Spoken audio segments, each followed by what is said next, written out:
The security camera footage on my phone showed exactly what I expected. Patricia Jenkins from the HOA standing at my property line at 6:30 in the morning, hands on her hips, watching my tree service crew set up equipment.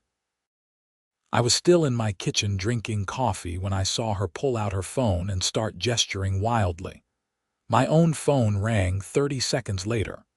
"This is Deputy Miller with the Fairfax County Sheriff's Office. We have a noise complaint at 4782 Willow Creek Drive. Are you the homeowner?" I sighed and set down my coffee mug. "Yes, officer. I'm Carson Fletcher. I'm having some diseased trees removed from my property. The arborist said they need to come down immediately because they're threatening the neighboring homes." "Madam who called this and said you're operating heavy machinery before 7 in the morning, which violates county noise ordinances." I glanced at my watch. He was right, technically. "You're correct, Deputy. I apologize. I'll have the crew wait until 7 to start the equipment. They're just setting up right now, but I understand the concern. We'll be sending an officer by to verify the situation. Please have your permits ready." 20 minutes later, a patrol car pulled up just as my crew was finishing their coffee break. The deputy was professional and courteous, checking my permits and the arborist's report I'd gotten 3 weeks earlier. Patricia appeared from her house next door wearing a purple velvet tracksuit that probably cost more than my monthly mortgage payment.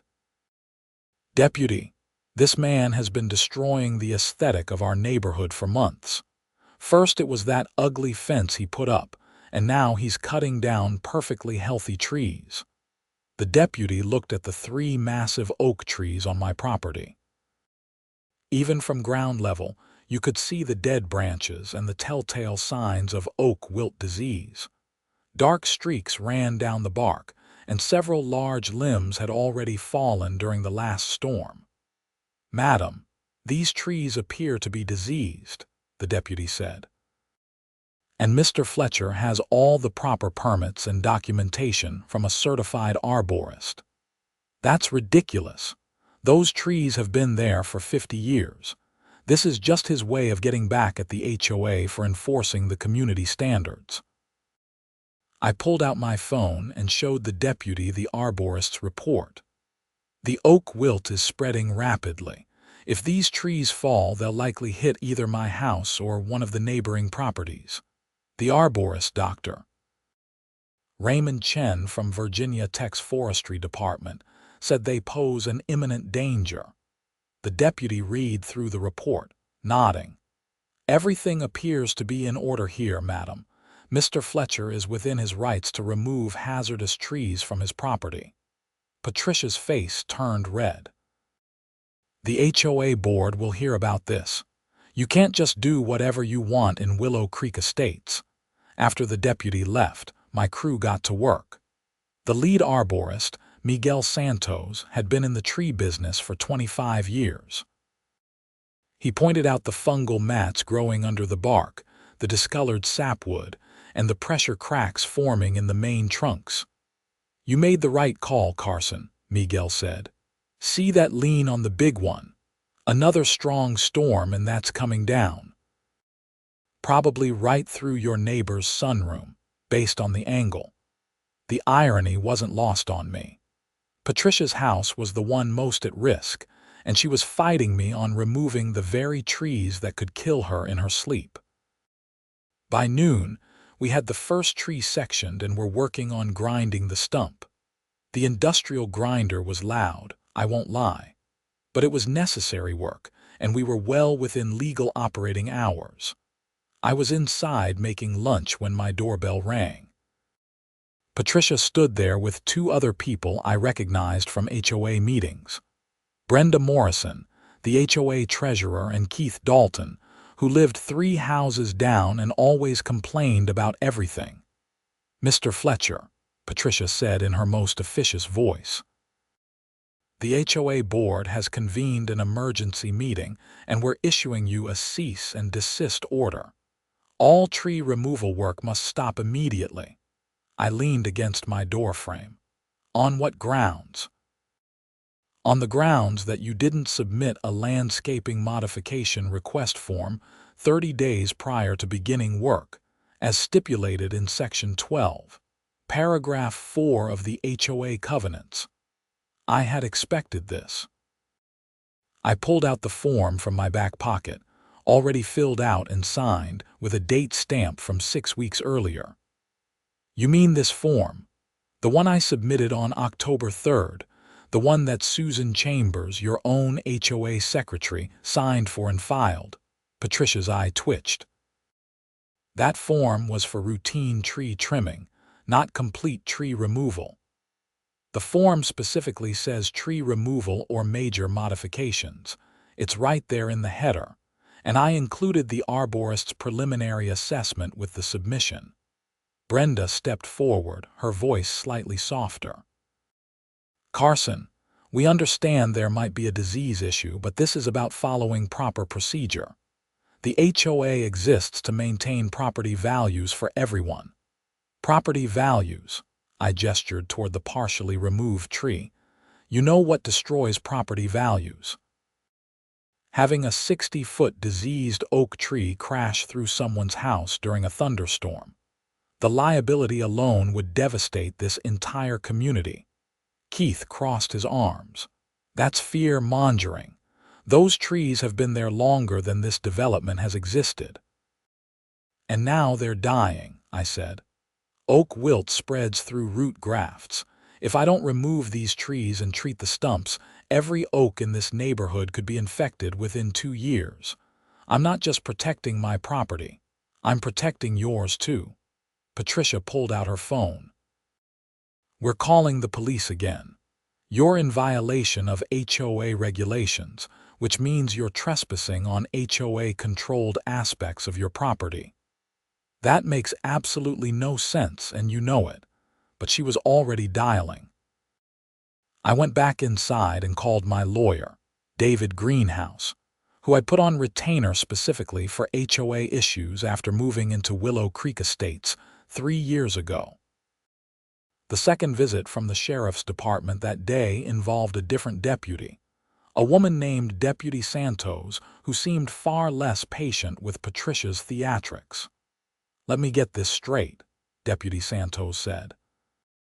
You're calling in a criminal complaint because this homeowner is removing diseased trees from his own property, with proper permits, during legal working hours, and with appropriate safety measures in place. He's in violation of HOA covenants, which are legally binding documents. Patricia insisted. HOA covenant violations are civil matters, not criminal ones. Unless there's an actual crime being committed, you need to handle this through your HOA's dispute resolution process or civil court. So you're just going to let him destroy our neighborhood. Deputy Santos looked at the tree being worked on, then at the arborist's report I provided again. Madam, I grew up on a farm. I know what oak wilt looks like. These trees are dead or dying. If anything, your HOA should be thanking this man for addressing a serious safety hazard. Now, unless there's an actual emergency, please don't call 911 again about this matter. After Deputy Santos left, Patricia stood on the sidewalk for another hour, filming everything with her phone. My crew ignored her and continued working. By evening, we had 2 of the 3 trees down and the stumps ground to below ground level. Miguel's team would be back the next day to finish the 3rd tree and apply fungicide to the root systems to prevent the oak wilt from spreading. I was exhausted and covered in sawdust when my lawyer called back. Carson, I reviewed the documents you sent. You're completely in the right here. The HOA approved your landscaping modification request. You have permits from the county, and you have documentation from a certified arborist about the safety hazard. If they want to fight this, they'll lose. What if they try to fine me anyway? Let them. Don't pay the fines. When they try to put a lien on your property, we'll take them to court. With the documentation you have, any judge will side with you. Plus, you might have grounds for a harassment complaint given how many times they've called law enforcement on you for legal activity. That night, I got an email from the HOA with the subject line, "Final notice of violation." They were fining me $5,000 for unauthorized tree removal and demanding I plant replacement trees of equivalent size within 30 days. I forwarded the email to David and went to bed. The next morning started the same way, except this time, Patricia was joined by 5 other neighbors. They formed a human chain across my driveway, preventing Miguel's crew from accessing the property. "This is a peaceful protest," Patricia announced. "We will not allow the destruction of our community's natural heritage to continue." I walked out with my coffee and my phone already recording. "You're blocking access to my private property. That's illegal. We have a right to protect our neighborhood," someone shouted from the group. Miguel got out of his truck. "Sir, we need to finish this job today.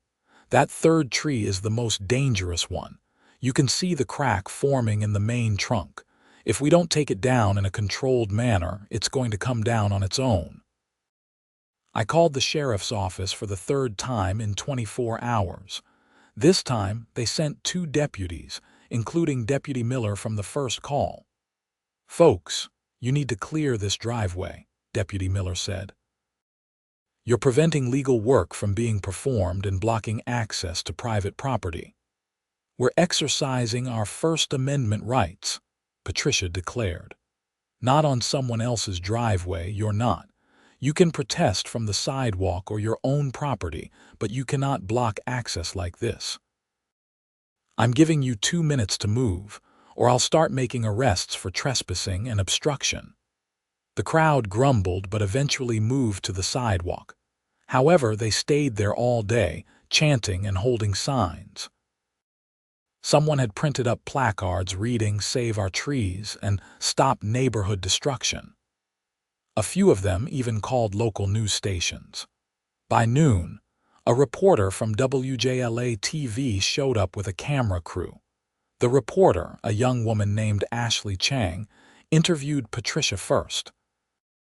"We're here in Fairfax County where residents are protesting what they call the unnecessary destruction of healthy trees.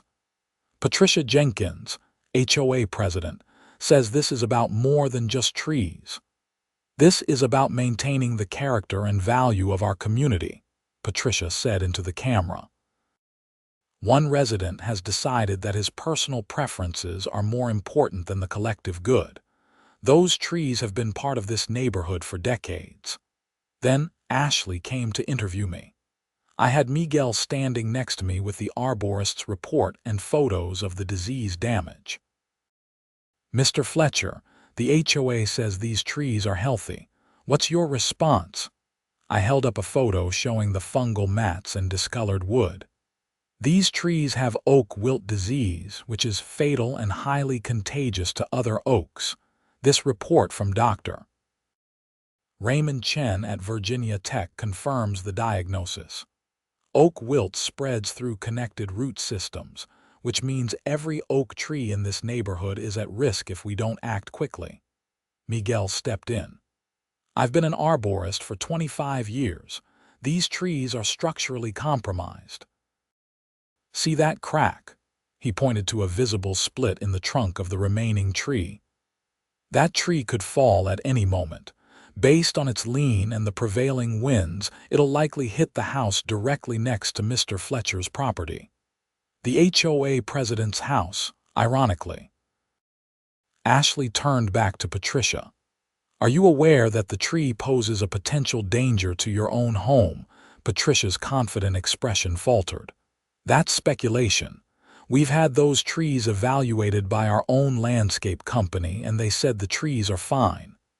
"Your landscape company," I said. "You mean the guys who mow lawns and trim hedges? Did they take core samples? Did they test for fungal infections? Dr. Chen has a PhD in forest pathology."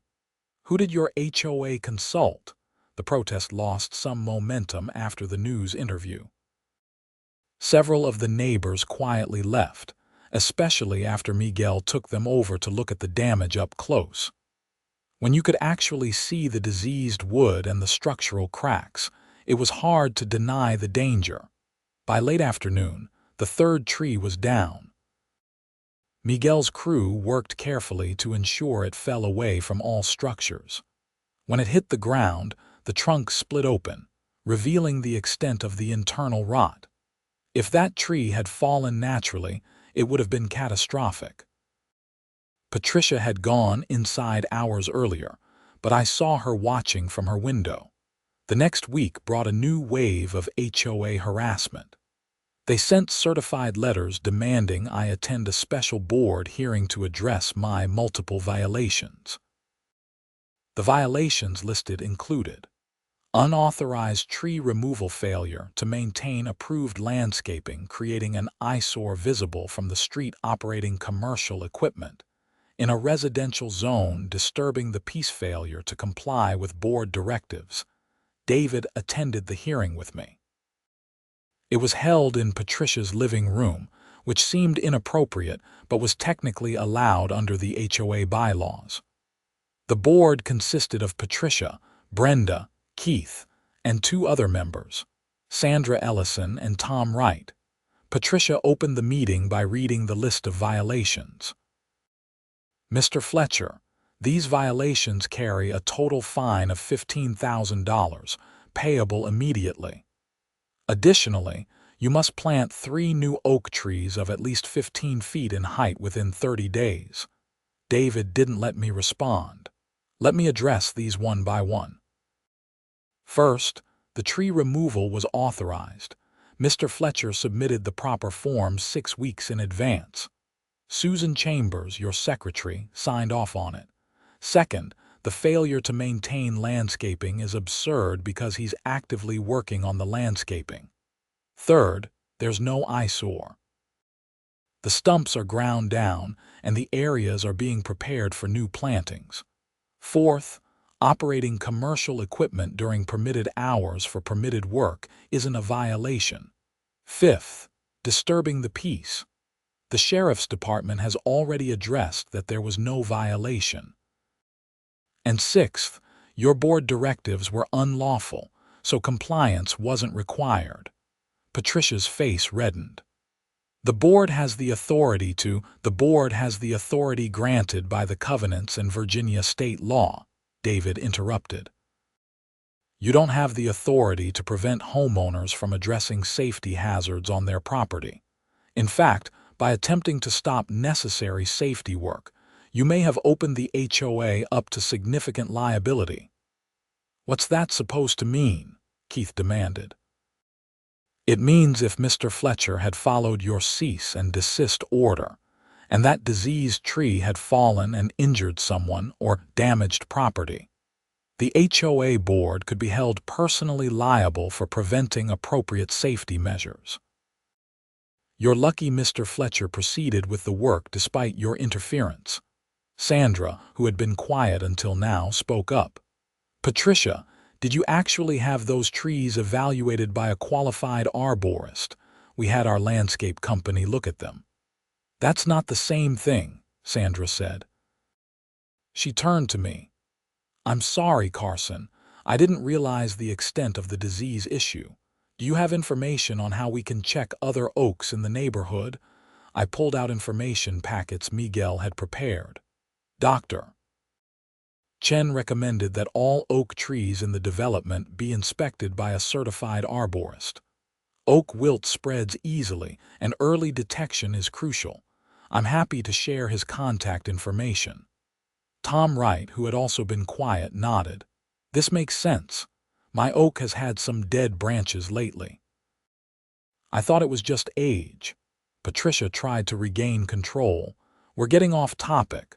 The violations stand and Mr. Fletcher needs to pay the fines. David smiled, which was never a good sign for the other party. Actually, Mrs. Jenkins, we're going to discuss your violations. My client has documented 3 incidents of harassment in the past 2 weeks. You've called law enforcement on him 4 times for legal activities, wasted county resources, blocked access to his property, and damaged his reputation by speaking to the media without full knowledge of the facts. We're prepared to file a lawsuit against the HOA for harassment and to seek damages for the stress and lost work time Mr. Fletcher has experienced. You can't sue the HOA, Patricia sputtered. Of course we can. HOAs can be held liable for the actions of board members who exceed their authority or act in bad faith. We believe a court will find that you've done both. Brenda looked nervous. What are you asking for? First, all fines against Mr. Fletcher to be vacated. Second, a written apology from the board acknowledging that the tree removal was necessary and properly authorized. Third, the HOA will hire a qualified arborist to inspect all oak trees in the development at HOA expense. And fourth, Mrs. Jenkins will resign from the board. Absolutely not. Patricia shouted. I've been board president for 8 years. I've dedicated countless hours to this community. David pulled out a folder. We've also documented several other concerning issues. Like how the HOA hired your brother's company for landscaping services without competitive bidding, which appears to violate your own bylaws. Or how HOA funds were used to pay for your personal attendance at that Orlando resort conference last year, when no other board members attended, and there's no documentation of what the conference was about. Should we continue? The room went silent. Sandra and Tom exchanged glances. I think we need to have a private board discussion, Tom said. David, Carson, can you give us 30 minutes? We waited in David's car outside. Did you know about the brothers' company? I asked. Suspected it. I had my paralegal do some research on the HOA's financials, which are supposed to be available to all homeowners. Patricia tried to block access, which was another red flag. The Orlando trip was in the expense reports. A 4-day conference at a Disney resort hotel, that's not standard HOA business. 30 minutes later, we were called back inside. Patricia looked furious but defeated. Tom did the talking. The board has voted to accept your terms with one modification. We'd like Patricia to have the option to resign rather than be removed to save face. But the resignation must happen within 1 week. David looked at me. I nodded. Acceptable. We'll have the written apology ready in 48 hours, and we'll contract with Dr. Chen to do the oak tree survey within 2 weeks. All fines against Carson are vacated effective immediately.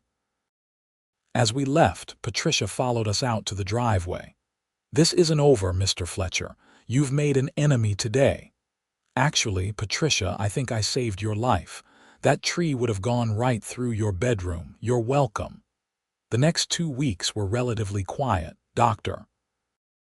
Chen's survey found oak wilt in 6 other trees in the neighborhood, all of which needed to be removed. The HOA sent out information to all residents about identifying and preventing the disease. Several neighbors apologized to me, admitting they'd been caught up in Patricia's rhetoric without understanding the real situation. Patricia did resign, though her resignation letter blamed me for creating a hostile environment and undermining community cohesion. Sandra Ellison was elected as the new president, and one of her first acts was to revise the landscaping modification request process to include emergency provisions for safety hazards. I planted 3 new disease-resistant oak varieties in place of the trees I'd removed, along with some native dogwoods and redbuds for diversity. Miguel helped me design a landscape that would be both beautiful and resilient, but Patricia wasn't done. 3 weeks after her resignation, I received a notice that she was suing me personally for defamation and emotional distress. claiming I damaged her reputation in the community and forced her resignation through threats and false allegations. David called me as soon as he received the complaint.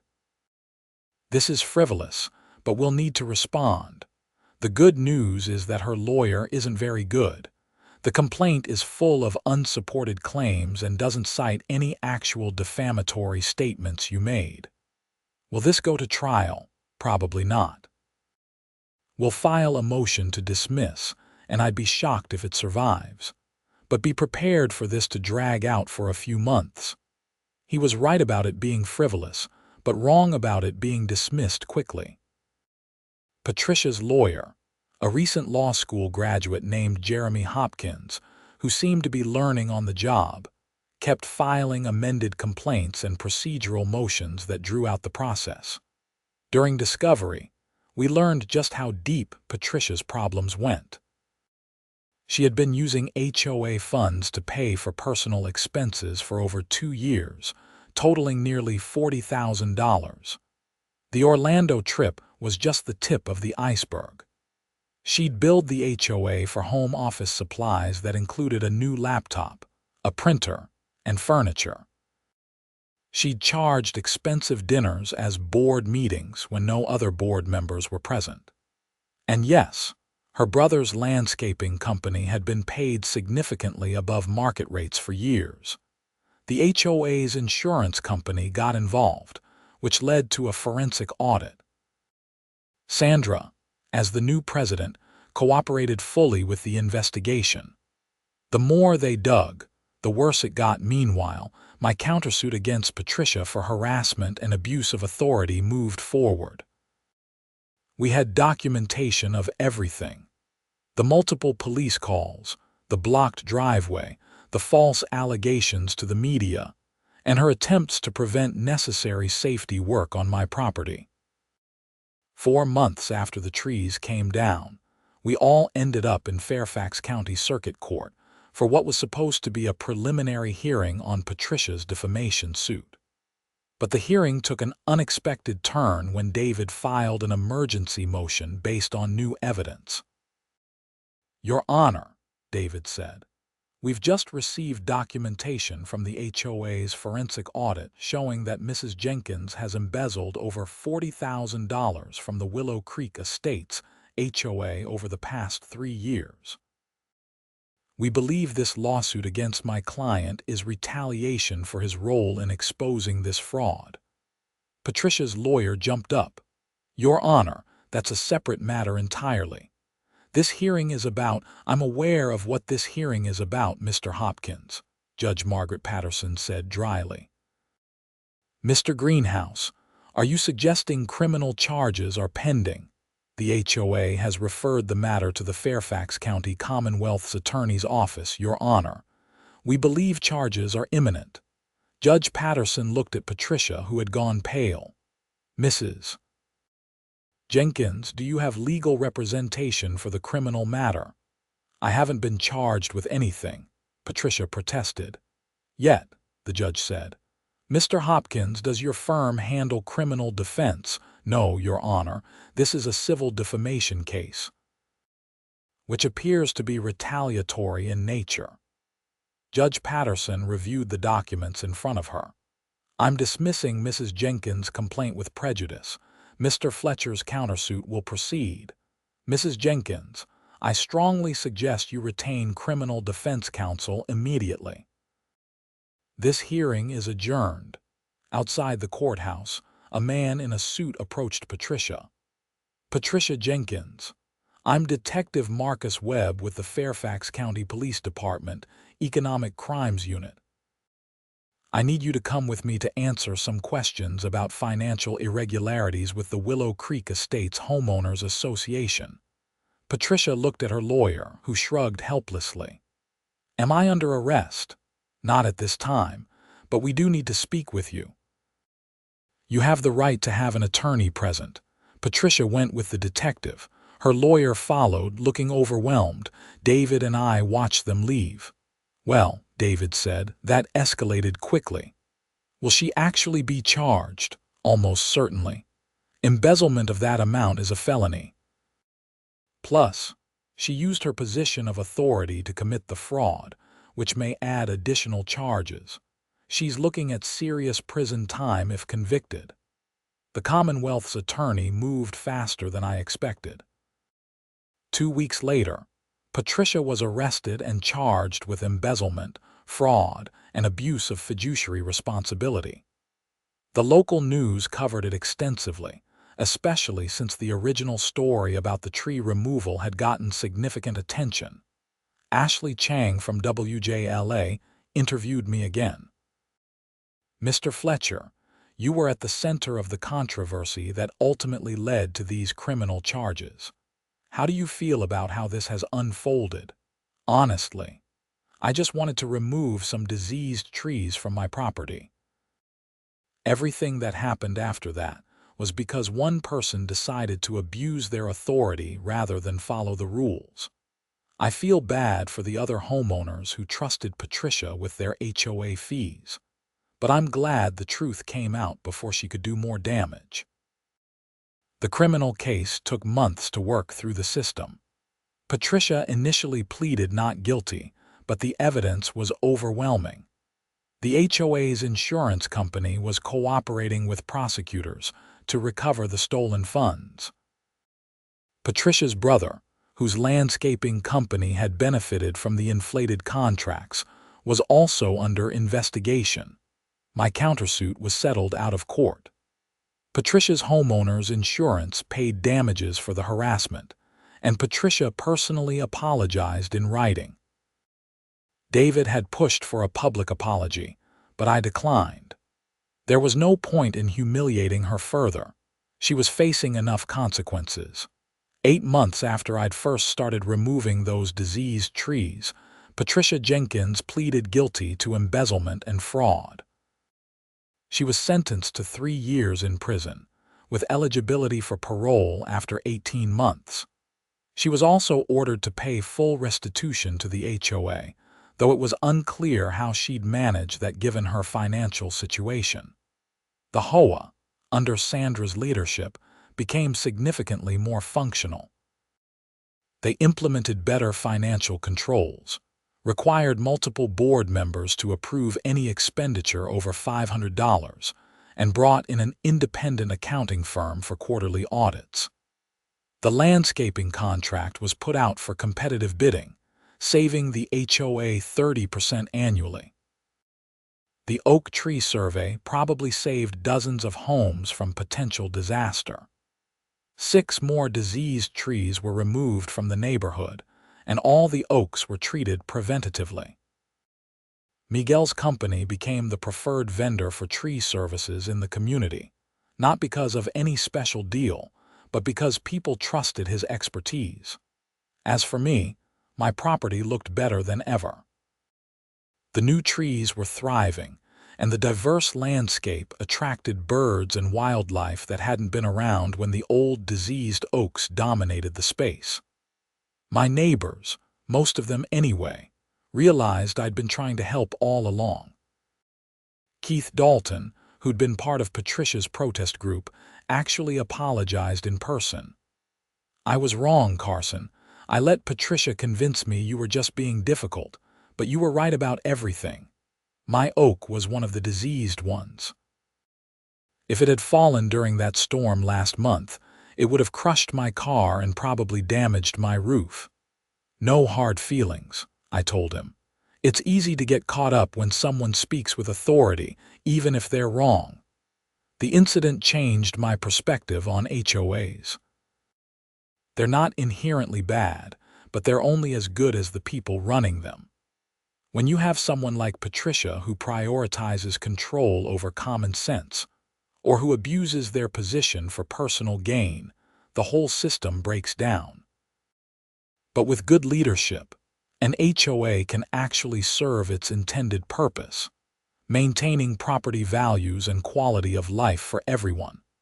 A year after everything started, I was in my backyard grilling steaks when Sandra came over with her husband. They'd brought wine and wanted to thank me again for exposing Patricia's fraud before it got worse. The insurance company said if it had gone on another year, We might not have recovered anything, Sandra said. Patricia had gotten so brazen that she was planning to take out a loan against the HOA's reserves for community improvements that apparently didn't exist. I wasn't trying to be a hero, I said. I just wanted to take down some dangerous trees. That's what made you the right person to stand up to her, Sandra's husband Mark said. You weren't political about it. You just followed the rules and documented everything. Patricia couldn't fight facts. We sat on my deck, watching the new trees sway in the evening breeze. The young oaks were still small, but they'd grow strong and healthy. In 20 years, they'd provide the same shade and beauty the old trees had without the disease and danger. You know what the ironic thing is, I said. If Patricia had just let me remove those trees without all the drama, none of this would have happened. She created her own downfall by trying so hard to stop something that was completely reasonable and necessary. Pride, Sandra said. She couldn't stand the idea of not being in control. Every decision had to go through her. When you went ahead and did the right thing without her permission, it threatened her entire identity. That's sad, actually. It is. But it's also a cautionary tale. We've implemented term limits for board members now. 3 years maximum, then you have to take at least a year off before running again. We never want one person to have that much power again. The neighborhood settled into a new normal. Property values actually increased, partly because the news coverage had shown that Willow Creek Estates was willing to address problems head-on rather than sweep them under the rug. Several families specifically mentioned the responsible tree management when deciding to buy homes in the community. I got occasional updates about Patricia through the neighborhood grapevine. She served 14 months before being paroled. Her husband, who'd apparently been unaware of the embezzlement, divorced her while she was in prison. She moved to North Carolina to live with a sister, far from the community she'd once ruled with such an iron fist. The last update came from Susan Chambers, the former HOA secretary, who'd signed my original tree removal request. She'd felt guilty about not noticing Patricia's financial irregularities and had resigned from the board, but she stayed in the neighborhood and occasionally stopped by to chat. I saw Patricia's house finally sold, Susan said. The family who bought it seems nice. They have 3 young kids.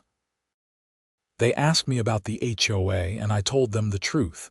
We had problems, but we fixed them and now it's actually a good place to live. That's all you can ask for, I said. Learn from mistakes and move forward. You never seemed angry about any of it. How did you stay so calm?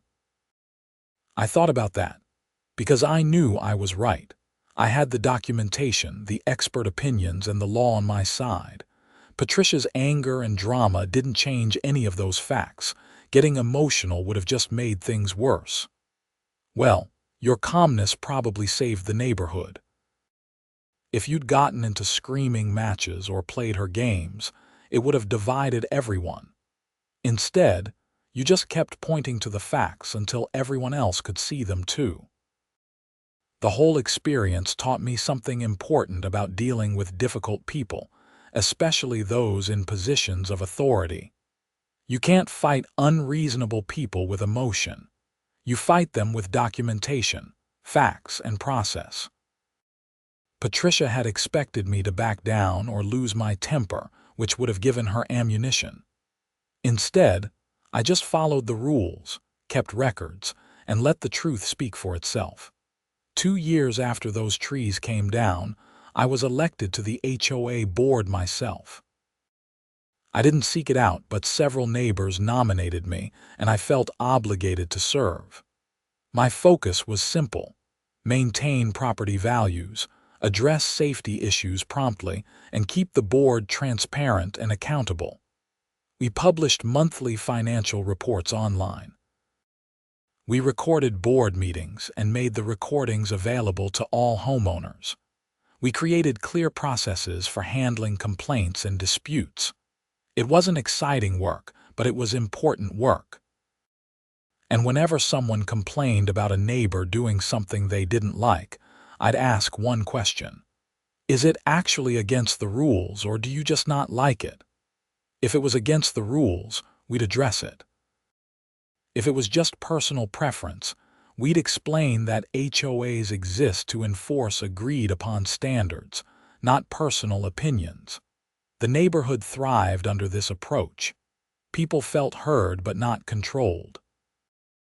We dealt with real problems like actual rule violations and maintenance issues, not petty complaints about someone's curtain color or lawn ornament choices. One evening, a new homeowner named Christina Franklin asked to speak with me privately. She'd moved in 6 months earlier and seemed nervous. "Carson, I need to take down a large pine tree in my backyard. It's dropping sap all over my deck and the roots are starting to damage my patio. But I'm afraid to submit the request because of what happened with you and Patricia." I smiled. "Christina, that situation was unique. Here's what you do. Fill out the landscaping modification form, include photos of the damage, and get an estimate from a tree service. The board will review it at the next meeting, and unless there's a specific reason to deny it, we'll approve it.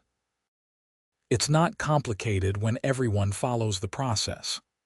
"So you won't call the cops on me," she joked. "Only if you start embezzling HOA funds," I joked back. "Otherwise, you're good," she laughed, visibly relieved. "You know, several people told me about what happened with Patricia when I was deciding whether to buy here. At first, it made me nervous about HOA drama. But then they explained how it all turned out, and I realized this neighborhood actually handles problems the right way.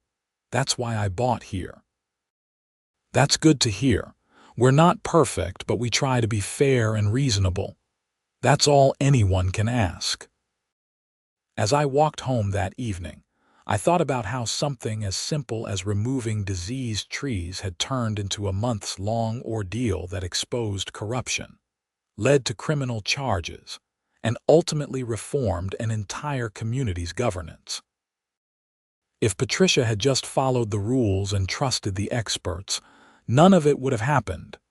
But she hadn't, and in trying to exercise control over something that wasn't her business, she'd lost everything: her position, her reputation, her freedom, and her home. Meanwhile, the neighborhood she'd claimed to be protecting was better off without her influence. The trees I'd planted were growing strong. In a few years, they'd provide real shade and beauty. They were healthy, carefully selected for disease resistance, and properly placed to avoid future structural issues. They represented the right way to do things: plan carefully, trust expertise, and prioritize long-term health over short-term appearances. Sandra's term as HOA president ended after 3 years, as required by the new term limits. Tom Wright took over, continuing the transparency and accountability policies we'd established. The neighborhood had become a model for effective HOA governance, even hosting visits from other communities wanting to learn from our reforms. Sometimes, I'd see new families moving in, and would make a point to introduce myself and welcome them. Almost always, they'd mention the tree incident if they'd done any research on the neighborhood. "Oh, you're the tree guy," became a common greeting. I didn't mind. It was a good story with a good ending. 5 years after removing those diseased oaks, I was at a community barbecue when a man I didn't recognize approached me. He introduced himself as James Morris, a reporter working on a story about HOA reform legislation in Virginia. "Your situation here in Willow Creek Estates has been cited by several state legislators as an example of why HOAs need better oversight and accountability," James said. "Would you be willing to be interviewed for the article?" "Sure, But I want to be clear about something. The problem wasn't the HOA system itself. It was one person abusing their authority. The reforms we implemented afterward show that HOAs can work well with proper oversight. That's actually the angle I'm taking, James said. Not that HOAs are bad, but that they need structural safeguards against abuse. Term limits, financial transparency, clear appeals processes, things like that. The article ran 2 months later in Virginia Living magazine. It featured several HOA reform stories from across the state, with Willow Creek Estates prominently featured. The article led to actual legislative changes. A new Virginia law requiring HOAs to conduct annual audits, publish financial reports, and maintain insurance specifically covering board member misconduct. Patricia's case was cited in the legislative record as an example of why these protections were needed. In a strange way, her actions had led to positive changes that would protect homeowners across the entire state. I never spoke to Patricia again after that day at the courthouse. But I heard she'd gotten her life back together after prison. She worked as a bookkeeper for a small business in Asheville, lived quietly, and stayed far away from any kind of community governance. I hoped she'd learned from her mistakes and found peace. As for me, I served 2 terms on the HOA board before stepping down to let new people bring fresh perspectives. My property value had increased by 30% over 5 years, partly because of the area's growth, but also because the neighborhood had developed a reputation as a well-managed community. The trees I'd planted were now 15 feet tall, providing dappled shade and seasonal interest. The dogwoods bloomed beautifully each spring. Birds nested in the branches. Kids in the neighborhood used my front yard as a landmark when giving directions. Turn left at the house with the pink dogwoods. Looking back, I never regretted standing my ground about those diseased trees. Yes, it led to months of stress, legal bills, and conflict. But it was the right thing to do, both for safety and for the long-term health of the community. And while I never wanted to be the center of neighborhood drama, I was glad that my stubbornness about following proper procedures had exposed serious problems before they got even worse. The whole experience taught me that doing the right thing isn't always easy or popular, but it's always worth it. Documentation, facts, and following proper processes will eventually win out over bluster and intimidation. And sometimes, standing up to a bully doesn't just protect you, it protects everyone around you too. I still live in Willow Creek Estates. My trees are healthy and growing. The HOA functions well under good leadership.